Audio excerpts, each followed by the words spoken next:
Oh, Apple. Oh, no. No. What are you doing? Get daily tech news in a way that doesn't suck. Hit that subscribe button and turn on notifications so you don't miss the next episode. Yo, what's going on, guys? Welcome back to Front Page Tech. Of course, show that gives you all the latest tech news from one geek, that is me, to another, that is you. I hope you had a great weekend. Happy Monday. Great to see your smiling faces again. I see you on the shitter, though. It's okay. Based on the last episode, we discovered that way too high of a percentage of you kids watch me on the shitter. Anyway, it's great to see you no matter where you watch us. Hey, real quick, I am real close to 40,000 followers over on Twitter, so I'm going to link it down in the description below. Head over there and follow me if you don't already, because I'm doing a giveaway. I am giving away my friendship to all of you. You all win my friendship if you follow me on Twitter. That's pretty great. So real quick, before we jump into today's episode, we don't usually do this, but gonna do it this time. Paul Allen, co-founder of Microsoft, passed away. He was 65 years old, died from cancer. So Paul, yo, dude, thank you for changing the industry, for changing our lives. A couple things, cancer, and Paul, rest in spaghetti. Never forgetty. Alrighty, so story numero uno. We don't have a lot of crazy news stories for the day, kind of slow today. Either way, iPhone XR. Let's talk about it again. Just a thing, quick thing. So the iPhone XS and XS Max, yes, they are selling fairly well. But as you know, I've said countless times, 4 months, that my money is on that iPhone XR. That's gonna sell crazy well. And it seems that analysts believe it might sell even better than originally expected. Might even set a record quarter for Apple again. MingChi Kuo, a very, very reputable Apple analyst, is really great and has been accurate like way more times than he's been wrong in the past. He thinks that during the 2018 holiday quarter, Apple will most likely sell upwards of 38 million units of the iPhone XR. Now, last year during the holiday quarter in 2017, Apple sold 77.3 million iPhones total for that quarter. But with the fairly good sales of the iPhone XS and XS Max and the combination of the iPhone XR dropping this holiday season, we might be looking at Apple selling like 80 million iPhone units for this quarter. Now, you guys already know how I feel about the iPhone XR, so I'll spare you from the I told you so moment. I'll leave that alone, and instead, I'll make another prediction. I strongly believe this iPhone XR is going to set all sorts of records and probably be one of the best-selling iPhones since the iPhone 6S. I will go as far as to say that within the next year, this iPhone XR is going to sell over 100 million units. You can write that down and remember this next year and then come back to this and be like, oh yeah, he said that thing. No joke, as I'm recording this, just got an email from Google. They want to send me the pixels. Perfect timing, huh?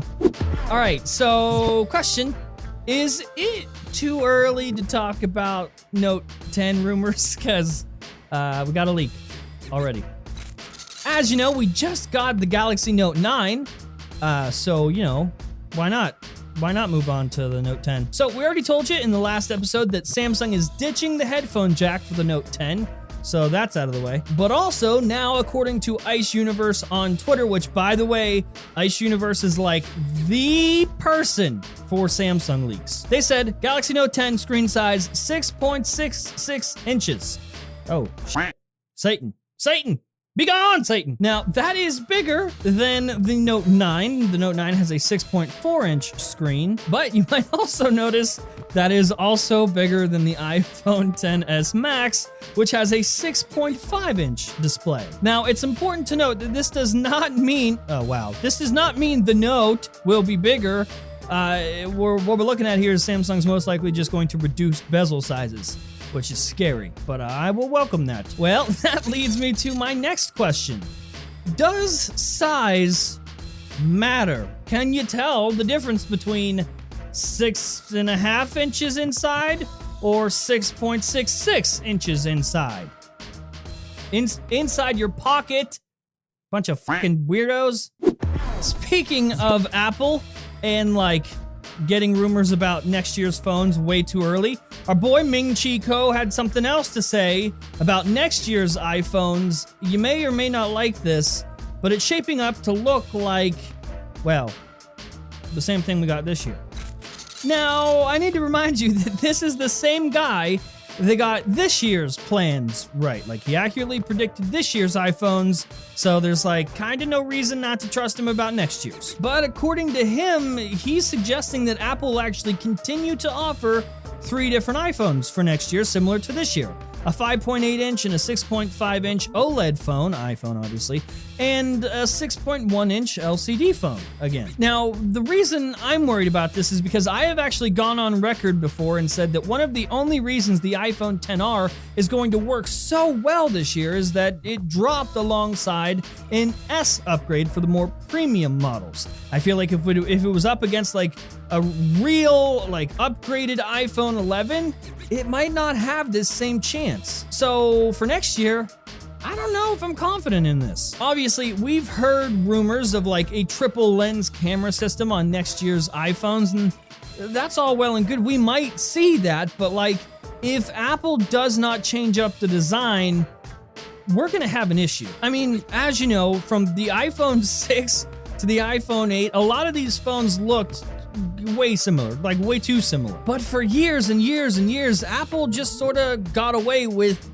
well, good enough. Like, if you stuck these phones in front of average consumers, I have a hard time believing they would be able to tell you the difference. Or like outright tell you by looking which is the iPhone 6 and which is the iPhone 7, which is the iPhone 8, just from looking at the front of them. And unfortunately, with all the competition that we have right now, like Android is super fucking good right now. And on the Android side, the Android community, OEMs are pumping out phones like it's their job. It is. It is their job. I couldn't think of a more horrible job if I wanted to. So with the competition on the Android side of things and where Apple currently sits, if they do this next year, if they give us similar looking phones, I think they're in trouble. I think that they should not in any way risk falling right back into that loop, right back into that cycle that they just got out of for years of releasing similar looking phones back to back to back. It's 2018, obviously next year will be 2019, and I just don't think they can get away with that anymore. What do you guys think? Let me know in the comment section below. Apple, Timmy, don't fucking do this. It would be a mistake, and I'm scared for you. And now, today's sponsor. If you've seen an episode of Front Page Tech before, then you know that the world's best VPNs love to come to us for promotion, and this one is no different. Now, PureVPN wants to show why they are the new top dog on the dog pile. PureVPN is a critically acclaimed VPN service that unfilters everything that you care about online. Want to watch that Netflix special that's only available in Vietnam? How about that music video on YouTube that's not available in Germany? PureVPN is simple, condensed internet freedom. With over 2,000 servers in 140 plus countries, you can be anywhere you need to be whenever you want. And the best part, if you are not happy in 31 days, you get your money back. No hassle, no questions asked. It's that simple, but we know you'll be happy. Go ahead and check out that link in the description below to sign up for PureVPN right now. Go tell them your boys sent you, and you get a perted discount with that link too. And that's the show. Hopefully you liked it, you learned something. If you did, hit that like button. If you hate my stupid face, that dislike button is for you. And if you're new here, subscribe, and I will see you tomorrow.